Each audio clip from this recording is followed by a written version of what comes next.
So value of one currency in terms of another is known as exchange rate, right? Now we know that every country in the world, right? Most countries in the world have their own currencies, right? Except for European Union, most countries in the world have their own currencies, right? So if we want to compare our currency value against another currency, that could be dollars, that could be pounds, that could be Indian rupee, that could be Bangladeshi taka, that could be anything, right? So we look at its exchange rate, right? So if we want to compare our currency's value in terms of any other currency in the world, we look at the exchange rate between two currencies. By definition, exchange rate is value of one currency in terms of another. Okay.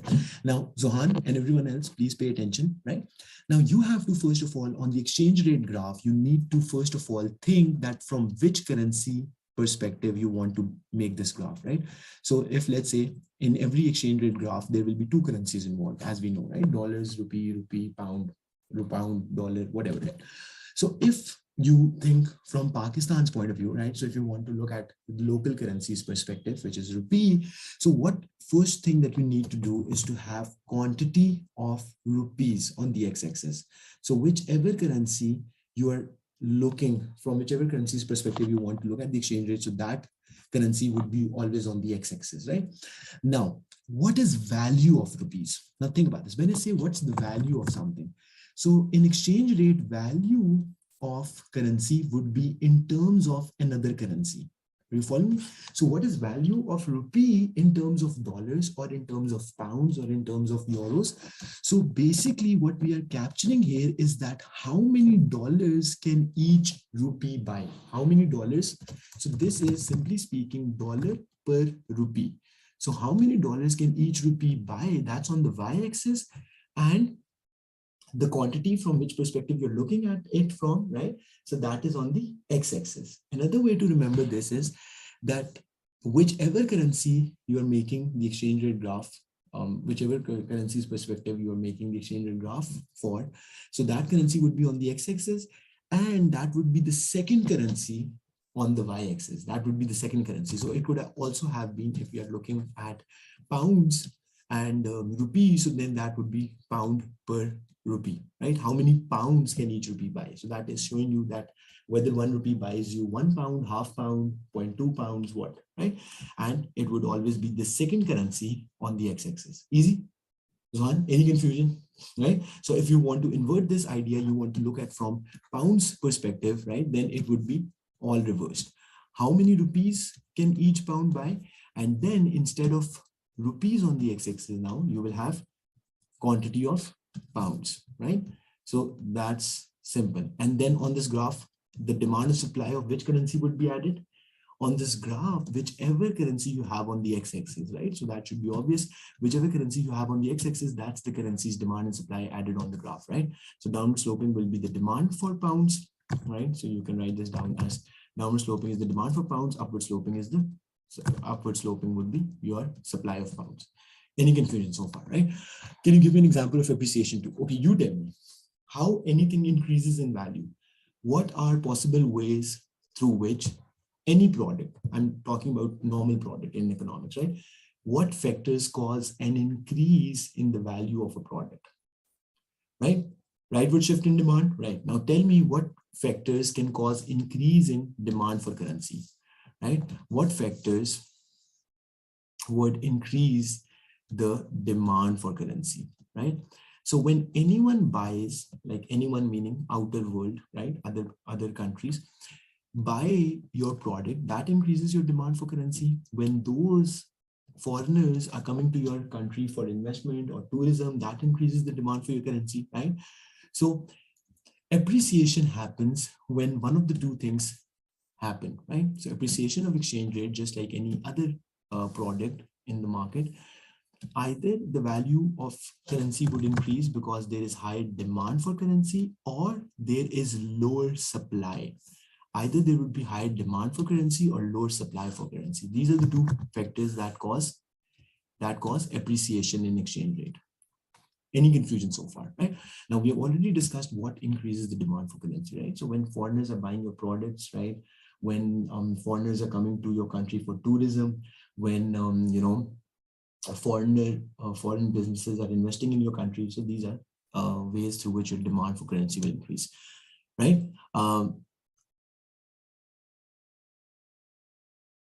Okay, right. And what will cause a decrease in supply, right? So the other factor that causes appreciation of exchange rate is decrease in supply, right? So what would cause decrease in supply?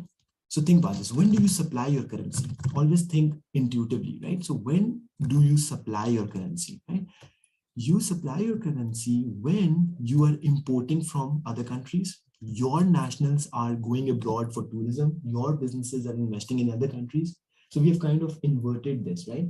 So just like they were demanding your currency when they were trading with you, I repeat, when other countries were demanding your currency because they were trading with you. Similarly, you demand their currency, but to demand their currency, what do you need to do? You need to supply your currency. Are you getting me? So you need to supply your currency to demand their currency, right? So you will supply your currency when you have to. Are you getting me? So when I'm going, just think about this. When you're going abroad, right? Can you spend in rupees? If you're going to UK, if you're going to USA, can you spend in rupees? No. So what will you do? You'll supply rupees and convert rupees into pounds or dollars or whatever, right? So that's when your supply increases. Similarly, when Pakistani students go abroad to study, when Pakistani businesses invest in other countries, when tourism, Pakistanis go for tourism abroad, right? So all these factors cause increase in supply. And when you reduce these factors, like less people are going abroad for tourism, less Pakistani businesses are investing abroad, less imports Pakistanis are, doing now. So all these factors will reduce supply of your currency, which means your currency will become stronger against the other currency, right? Now there was another question in the chat. Everyone clear, right? Abdullah, Khizr, Khatija, Zuhan, right? Is everyone clear on this? Okay. Another question that you have asked is, right, depreciation on exchange rate. So just reverse the example. So depreciation would be when demand for currency is lower and supply is more. Demand. So think about this. Why is Pakistani currency generally weak against most currencies in the world? Because our exports are not that much, which means the demand for our currency is not that much, and we import a lot, which because of which our supply of currency is a lot, right? Okay, right, got it, right. Perfect, right? So we good on this, students? Can we move on? Okay, so let's keep moving. So here's the past paper. This is for May, June 2019, right? So, right, this is May, June 2019, variant 2.2. Okay.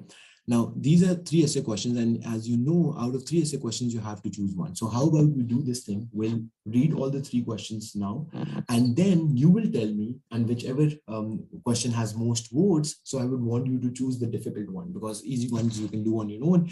We'll choose the difficult one and then we'll do that in today's class. So first question says, explain how economists use the concept of elasticity to distinguish between inferior goods and necessary goods when consumer incomes change, right? So how economists differentiate between inferior and necessary goods when consumers' income change. 8 marks. B part to this question says, discuss how businesses might attempt to change price elasticity of demand for their products and consider which approach is most likely to be successful. Then question 3 says, distinguish between regressive and progressive taxes and explain whether you would use an income tax or a specific indirect tax to make post-tax incomes more equal, right? Okay, discuss whether subsidies on the production of all types of goods will lead to an improved allocation of resources. Discuss whether subsidies on production of all types of goods will lead to an improved allocation of resources. Then the last question here says, explain using examples what is meant by protectionism and show with the help of a diagram how export subsidies can be considered as a form of protectionism, right? Then the B part to this says, discuss the arguments that are used to justify protectionism and consider whether these arguments can ever be justified, right? So these are the 3 questions, right? Now, which of the 3? Question 3, okay? So we have 1 vote for question 3. What about other students? Right, which question should we go with? 2, 3, 4? Yeah, quickly. Right. Okay. Abdullah is saying 4. Fine. Okay. What about the remaining 2 votes? Quickly, students, just say it. I mean, we'll be doing one of the 3 questions anyways, and we can do the remaining later. So Khadija is saying 3, and now Khizr will be the deal breaker. Yeah, Khizr.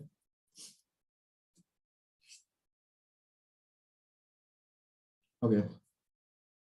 Okay. So far we have 2, 3. Okay. So we have 3 votes for 3. So we will definitely do 4 as well. So if we have time in today's class, we'll try to do it today. If not, then definitely we'll do it tomorrow. Don't worry, right? But let's first do question number 3. Okay. Now have a look at this. Now question 3 says, distinguish between regressive and progressive taxes and explain whether you would use an income tax or a specific indirect tax to make post-tax incomes more equal, right? Now, first thing that I'm not starting off with the answer yet, but I'm just understanding how much you know, right? How much you know about this question, right? So there are 3 types of taxes. We talked about those types of taxes, right? So those are progressive, proportional, and regressive, right? So all taxes can be divided in. So here's the thing, let me not confuse you guys. Okay. So if you talk about type of taxes, so you will divide those into categories. First of all, direct taxes. So this is the type. I'll tell you there's type of tax and then there's nature of tax, right? So types of taxes are 2 types, direct taxes and indirect taxes, right? So can anyone of you tell me the distinction between direct and indirect taxes? So yeah, direct and indirect, right? So what's the distinction between the two? The distinction between the two, regressive taxes imposed on goods and services. In regressive taxes, low income people pay more and vice versa. That's correct, Zohan. So we are coming to the nature of the taxes, right? So what I'm trying to do right now is I'm trying to tell you that there are 2 things, right? So one is type of tax, right? Like now this might be a little difficult to explain, and then it's nature of tax, right? So nature of tax means that who is being affected? Who is being affected? Are the rich people being affected? Are the poor people more affected, right? Due to tax. That's what the nature of tax means, right? And the type of tax means which source is being taxed. Now, does this help you guys? Which source, like income source or the consumption, which source is being taxed? Are you getting me? So when we talk about the type of taxes, there are 2 types, direct and indirect. So direct taxes are the ones that tax your, right? Right, right, correct. Zon, correct. Okay. Now, Khizr, Khadija, Abdullah, are you guys following me? So type of taxes mean that which source of income is being taxed, right? So when you talk about direct taxes are taxed on, direct taxes are taxes on income and wealth. I'll give you some examples, right? So income and wealth, when income and wealth are being taxed, those are direct taxes. Indirect taxes are, on the other hand, imposed on consumption, right? So when you go and buy something from a retail shop, right? So you will see in every country, there will be GST, general sales tax, right? So that's an indirect tax. VAT, value added tax. So these are examples of indirect taxes. Easy, general sales tax, or simply speaking, sales tax or value added tax. These are indirect taxes. And direct taxes include income tax. When I earn any income, I have to pay income tax. Then there is property tax, capital gain tax, right? So all these other taxes which are not on consumption, I repeat myself, all these other taxes that are not on consumption, they are on income and wealth, and therefore they are direct taxes. Any confusion so far? Is everyone understanding? Right. So those, you tell me, right? So ad valorem tax and specific tax are types of GST, right? So Zohan asked me that you hear a lot of this term, specific tax and ad valorem tax. So ad valorem tax and specific tax are part of GST. The only difference between, so the difference between ad valorem and specific tax, I'll tell you, don't worry, right? So specific indirect tax is when the amount of tax is fixed per unit. Is fixed by exactly, right? Easy. Students, Khizr, Khatija, Abdullah, are you guys following me? So specific indirect tax would say that regardless of how much the price is, I'll tell you what's happening in Pakistan right now. So back some time ago, I don't know, not this year, perhaps a year before this, government imposed 20 rupees tax on every packet of cigarettes. Now listen to me very carefully, right? So government imposed 20 rupees tax on every packet of cigarettes, regardless of the price, right? Right? So that is specific. Government did not say that, more expensive. It's not a percentage of the selling price. It's not a percentage. So no matter whether a packet of cigarettes is for 20 rupees or a packet of cigarettes is for 200 rupees, each packet will increase in price by 20 rupees because that's the amount of tax that the government has imposed. On the other hand, the ad valorem is a percentage. So that means it would be perhaps 10%, right? Or 15% or whatever, right? So if a packet was initially 100 rupees, right, before imposition of tax, now it would become 110 rupees, right? Because 10% is your tax imposed by the government. On the other hand, if previously something was 200 rupees, now that product would rise to 220 rupees because 10% of this is. So if you look at this, on this first packet, which was only 100 rupees, the amount of tax was 10. And on the second product, which was 200 rupees, now the price of each packet is 20. Easy. The packet price increased by 20 rupees. Any confusion so far? Right. Yeah, 65. Oh, wow. A lot, right? So nature of taxes, on the other hand, shows that who is being affected. Now, within that, when we talk about nature of taxes, so you have three types: progressive, right? Proportional and regressive, right? So progressive, proportional, and regressive, right? So we'll quickly discuss all three, but in the question, it's only asking us about progressive and regressive, right? Now think about this. Here's the thing. So all of your direct taxes, first let's understand what progressive is. Let's first understand what progressive is, right? Can anyone of you tell me? 14 billion rupees in dollars, 15 billion rupees in revenue from cigarettes. Wow, right? Yeah. Okay, now think about this. Progressive. Students, pay attention, please. Okay. Now, progressive is, right? Right. So progressive is basically greater the source of income, right? Greater the source of income, greater the tax rate, right? I'm not writing the full statements, right? Because I'm assuming you would know, but if there is still any confusion, you have to ask me, right? So progressive is that greater the source of income, greater the tax rate, right? Let me tell you. So in Pakistan and in most countries that I know of, right? Income taxes are progressive. That means what? That if someone is earning 50,000 rupees per month and someone on the other hand is earning 5 lakh rupees per month, right? So the tax rate on person earning 50,000 would be much lower, or vice versa. Someone who's earning more amount would be subject to higher tax rate. So what I mean in simple words, now, let's say if someone is earning 50,000, let's say he's being taxed for 5%, right? So 5% of this goes to the government in the form of income taxes. If on the other hand, someone is earning between this income bracket, right? So let's say that guy would be paying 10% of his income, right? And then similarly, if someone is earning between this income bracket, right? So he would be paying even a higher rate of tax and so on and so forth, right? Now, this being said, you can tell by yourself problem of fiscal drag. I mean, yeah, that's correct.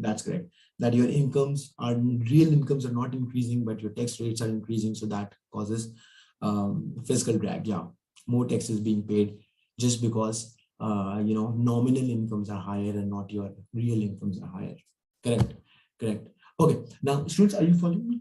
Now, this being said, so you just tell me that which type of people will face more burden of this tax, right? So this guy is definitely, even though he's earning less, but he's better off because less proportion of his or lesser percentage of his income is taken away by the government in the form of taxes, whereas this guy is in bad position because, right, a bigger percentage of his income is taken away by the government, right? So rich people. Progressive taxes are more of a burden on the rich guys. Source of income increases, the tax rates increase. Now, when we talk about proportional are fixed rate of tax, fixed tax rate, right? Regardless of the amount, fixed tax rate, regardless of the amount earned, regardless of amount earned, right? So think about this. If government says that everyone in Pakistan will pay 20% of his income in taxes, then everyone is paying the fixed rate. Listen to me very carefully. If government says proportional, we are talking about progressive, we have already discussed. Higher the source of income, higher the, bigger the source of income, bigger the, higher the tax rate, right? Now for the proportional, it's a fixed tax rate, regardless of amount earned, right? So whether you earn 50,000 a month or you earn 5 lakh a month, right? Everyone is paying that fixed tax rate. Could be 10%, could be 15%, but whatever it is, it's fixed for everyone. Now, here's my question. Which type of people would it put more burden on? Proportional taxes we are talking about. So which type of people, progressive we know, progressive is more of a burden on the rich. But for proportional, what type of people would face more burden of this tax? Yeah, any idea, any guesses, right? Come on. No, right? So students, think about this. Just calculate the amount. So what is 10% of 50,000? 5,000, right? What is 10% of 5 lakh? 50,000. Yes or no? Right? Now the idea is that even though the tax rate is the same, but the amount of tax paid is more for rich. Amount of tax paid by rich is, right, more for rich people compared to poor people. Yes or no? Am I making sense? Right? So proportional taxes are also more of a burden on the rich. Proportional taxes are also more of a burden on the rich. Any confusion so far? Anything that's not clear, right? But not, obviously, proportional taxes are burden on the rich, but not as much of a burden as much progressive taxes, right? So not progressive taxes are burden on rich, proportional taxes are burden on rich, but progressive taxes are still more burden on rich compared to proportional. Easy, because in this case, the rate of tax is also increasing. In this case, only the amount paid in tax is increasing. In this case, rate of tax is also increasing. I'm assuming that you have gone through these calculations, right? You do have a fair idea about that. If you don't, then ask me. I'll explain you how that works, right? Okay. Now comes in regressive. By the way, do remind me towards the end of the class, I'll show you something that you can use. And, I'll show you what you can do. Okay. In terms of revising, basically, how can you revise better for your, AS economics and all that outside classroom, right? Okay. Now, moving forward, kids, regressive is all indirect taxes are regressive. How? I'll tell you. And regressive are burden on the poor. All indirect taxes are regressive and they are burden on poor. And they are burden, right? And they are burden on poor. Okay. Now think about this, students, right? Indirect taxes are those imposed on consumption. Indirect taxes are imposed on consumption. Now, how they work, let me tell you, right? Now, I go, right? Or let's say two people go to buy a packet of cigarettes. I mean, that's a demerit good. So let's not take that example, because then they would be saying that, even if they're paying taxes, so it's their fault, right? But let's think about GST normally is not only imposed on on demerit goods, it can also be imposed on other normal goods. I repeat, it's not necessary that indirect taxes are only imposed on demerit goods. They're also imposed on normal products, which is kind of sad. Next time you go to a restaurant in Pakistan, and this would be true in other countries as well, you will see sales tax. So whatever the amount of bill you had to pay, on top of that, whatever the amount was, let's say if that was 10,000 rupees or whatever, right? So there would be a percentage of sales tax mentioned there, right? right? So that means you will be paying 1,500 on top of that, and therefore you will be paying 11,500 rupees, excluding the tip, right? So that's the amount that you'll be paying to the restaurant, because out of this amount, 1,500 goes to the government, right? Which imposed indirect tax, and the remaining amount goes to the restaurant, and whatever tip you pay obviously goes to the person who served you in the restaurant, right? Easy. You got on this, right? Okay. Now, indirect taxes can be imposed on any product, not necessarily demerit goods. Students, are you following me? Right. Okay. Now let's assume that could be any simple product, right? So groceries, right? Groceries, the normal fruits, vegetables, I don't know, bread, butter, milk that your parents buy. So in that country, whatever country we assume has, let's say, an indirect tax of 10%. So when you go going to buy groceries like basic eggs, bread, milk, you have to pay 10% on top of that in the form of sales tax, indirect tax or sales tax, right? Now there are two people, let's assume A and B, right? So A has an income of 100,000 per month. B has an income of 40,000 per month, right? So there are two people, and this is and this is their monthly incomes, right?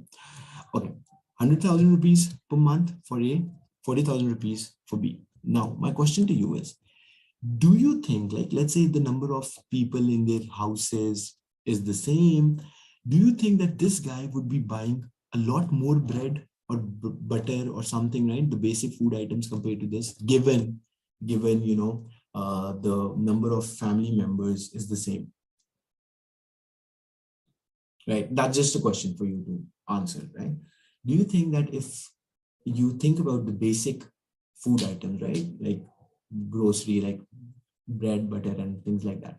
So the rich guy, my question here is that, do you think that this rich person who's earning more will be buying a lot more groceries compared to that person who's buying 40,000? I mean, the basic food consumption that we need for a healthy life or a healthy diet is more or less the same. So if we assume that the two households have same income, right?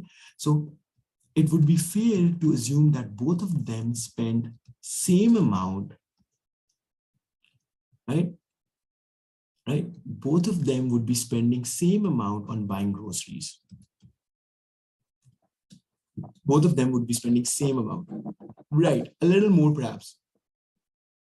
A little more, John, but I mean, I'm not talking about, going to movie theater. I'm not talking about some very big, entertainment kind of things, right? So basic food items. Think about the rice, or if you want to take it so basic, think about the rice consumption that, the two people are making, or the bread that they eat. I mean, that's a very basic human need, right? So everyone needs that. Roti kar liya, right? Roti in case of Pakistan, right? So coming back to the point, right? Both are paying 10%. So how much tax would he pay? How much tax would A pay on 2,000, 20,000 worth of grocery? 2,000 would be amount of tax. And similarly, since both are spending the same amount on groceries, so B would also be paying 2,000 rupees in the form of taxes. Confusion, students? Right? Okay. Now, this being said here, right? If you calculate, now listen to me very carefully, if you calculate the percentage of tax, percentage of income, sorry, if you calculate the percentage of income of A that he paid in taxes, and then you calculate the percentage of income that B paid in taxes, for which of the two that would be higher? So out of A and B, which person paid greater proportion of his income in taxes? That's a simple question I'm asking, right? Now, if the tax amount is the same, you have income more, and you have incomes mentioned for the two people. So if you calculate 2,000 as a percentage of his total income, which is 100,000, right? Times 100, whatever that amount would be, X percent, right? And then you do the same thing for B, 2,000 he paid in taxes out of his total income of 40,000 times 100. So that will give you Y percent, whatever, right? You can do the calculation, right? So you can tell by yourself that if numerator has the same value, but denominator is bigger in this case, overall value of X will be smaller compared to the value of Y. The value of X will be smaller because denominator is bigger in this case, right?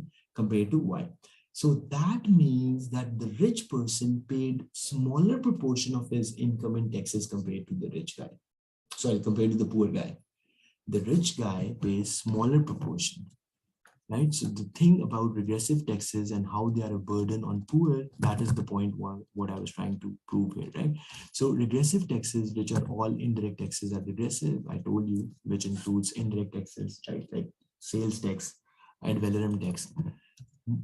They are burden on poor because poor people are paying a bigger proportion of their income in taxes, right? Is everyone clear on this?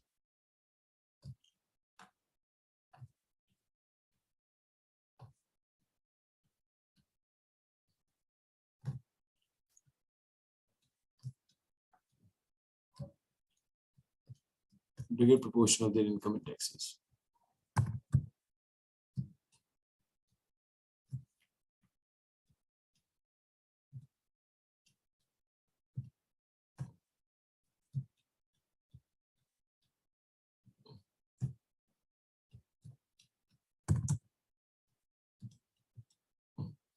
Right? Okay. Have we got on this?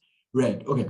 Now, after all this lengthy discussion, right, let's go back and let's see what the question was asking for, right? Now, we are doing question 3. The question said, distinguish between regressive and progressive taxes and explain whether you would use an income tax or a specific indirect tax to make post-tax incomes more equal.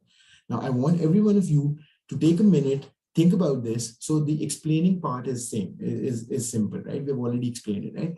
So what's the distinction between regressive and progressive taxes? I hope you will be able to explain, starting off with the types of taxes like direct and indirect, then talking about the nature of taxes, and then only explaining progressive and regressive. You don't need to explain proportional because that's not asked for.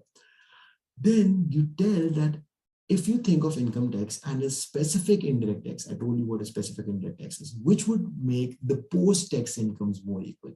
Now, to make post-tax incomes more equal, basically it means that if someone is earning same thing, if someone is earning 50,000 rupees per month, and on the other hand, someone is earning 500,000 rupees per month, right? So this guy is earning this much, and another guy is earning this much, right? So, right? So the question is that if government wants to reduce the gap, right? So right now there's a difference of 450 rupees per month, right?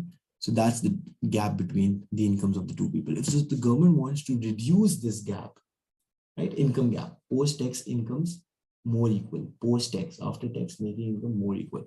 So which of the two taxes, income tax or the specific indirect tax, do you think would help government achieve this target?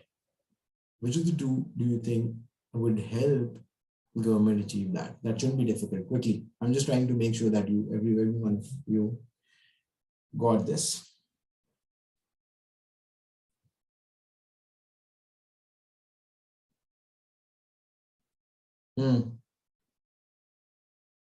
Yeah, let's see what your answers are. Right, so Zohan, are you doing something else as well? Which of the two, read the question and then comment. Explain whether you would use an income tax or a specific indirect tax to make post-tax incomes more equal. Okay, okay, no worries, no worries. Okay, right? So which of the two would make your post-tax income more equal? Income tax or specific indirect tax? Now, if you think about specific indirect tax, we just saw that everyone is paying the same amount, right? So you go buy groceries, I'm a rich guy, I'm buying, right? I'm paying, 2,000 rupees, let's say, in taxes. The poor guy is also more or less buying the same amount of groceries. He's also paying 2,000 rupees in taxes. But if you think about progressive taxes, as I just explained you, the more the income I earn, the more the income I earn or anyone earns, the greater, right? The greater the rate of tax, the greater the rate of tax, as I was showing you over here, right?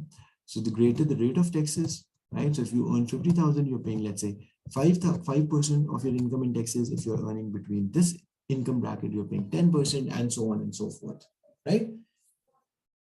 Easy. Are we good on this? Students, any confusion? Anything that's still not clear? Right? Okay.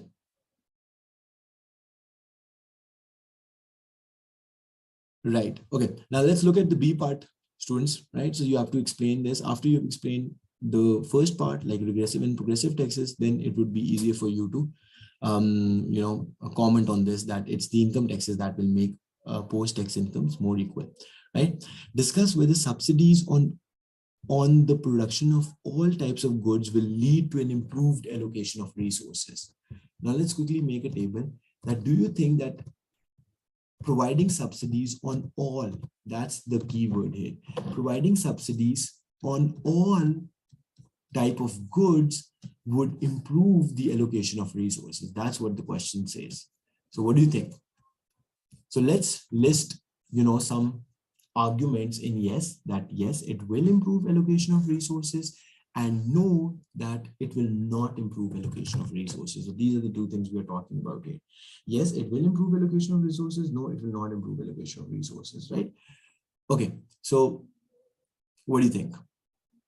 What comes? I can think a lot of points on the no part, but yes is kind of difficult. Yeah.